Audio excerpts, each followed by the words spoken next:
بسم اللہ الرحمن الرحیم۔ سورۃ بقرہ کی تفسیر کر رہے ہیں ہم، آگے دیکھیں گے حل ینظرون الا ان یاتیہم۔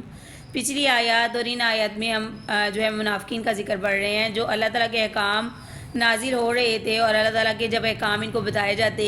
تو یہ اس میں کوئی نہ کوئی نقص نکالتے تاکہ ہمیں یہ احکام ماننا ہی نہ پڑے۔ تو یہاں ان کو وعید سنائی جا رہی ہے ہدایت دینے کے بعد کہ تم اس چیز کا انتظار کرے ہو کہ قیامت کب آئے گی اور فرشتے تمہارے سامنے جزا و سزا جو ہے لے کر اتریں گے، اور پھر تم ان احکام کو مانو گے تو پھر ان احکام کو ماننے کا کوئی فائدہ نہیں، کیونکہ اس وقت حکم صرف اللہ کا ہوگا۔ تمہیں احکام سنانے کا مطلب یہی ہے کہ تم ان پر عمل کرو اور اپنی آخرت کی تیاری کرو، لیکن اگر تم ان چیزوں کو نہیں مانو گے اور اس چیز کا انتظار کرتے رہو گے کہ فرشتے ہمارے سامنے آئیں اور ہمارے اوپر جو ہے احکام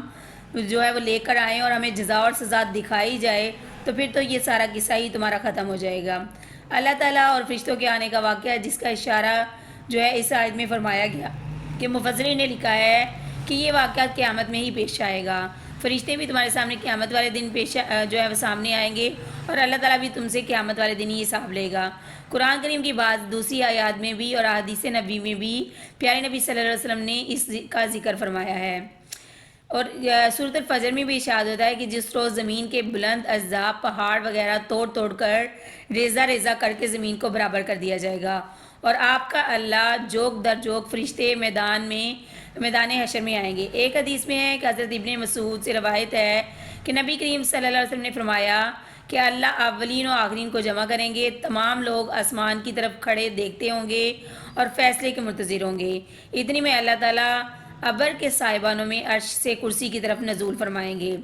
آگے پہ بیان فرمایا جاتا ہے کہ جیسے بنی اسرائیل کو مخالفت پر سزا دی گئی، اب بھی ہمارا قانون یہی ہے کہ نافرمانوں کو حق کی سزا ملتی ہے۔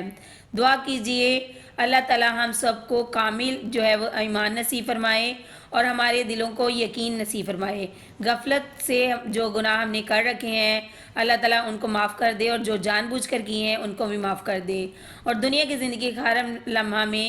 اپنی رضا جو ہے ہمارے کاموں میں شامل فرما دیجئے۔ اے اللہ ہمیں ہر قسم کی برائی اور ہر قسم کے گناہ سے بچائیے۔ وآخر دعوانا ان الحمد للہ رب العالمین۔